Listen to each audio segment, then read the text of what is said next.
વિદ્યાર્થી મિત્રો, આપણે અત્યાર સુધી ગુજરાતી ભાષામાં મુખ્ય પરીક્ષામાં ક્યાં માર્ક કપાય છે એની ચર્ચા કરી ચૂક્યા છીએ. એટલે કે ભાષા વણસંકરતા, ભાષા પ્રબુદ્ધતા અને ભાષા સજ્જતા, આ ત્રણ વસ્તુઓ એવી છે કે જે માર્ક તમારા કપાતા હોય છે. હવે જે સરેરાશ માર્ક કરતા જો તમારે એક્સલન્ટ એટલે કે સારા સ્કોરમાં જવું છે, અતિ ઉત્તમ સુધી તમારે માર્કને લઈ જવા છે, તો બે કે ત્રણ વસ્તુઓની કાળજી રાખવાની છે. એમાંની એક કાળજી રાખી શકાય છે એ ભાષા વિવિધતા.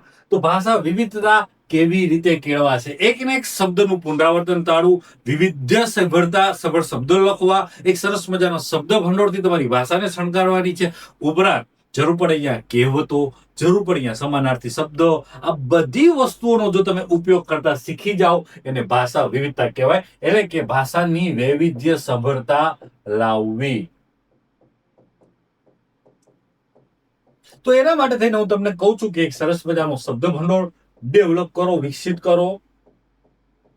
બીજું મેં તમને કીધું કે જરૂર પડે અહીંયા કહેવતો વાપરો. ત્રીજું મેં તમને કીધું કે યસ સમાનાર્થી શબ્દ વાપરો, એટલે વારંવાર એક ને એક શબ્દ પુનરાવર્તિત ના થાય. તો આ પણ વસ્તુની કાળજી ભાષા વિવિધતા માટે તમારે રાખવી આવશ્યક છે.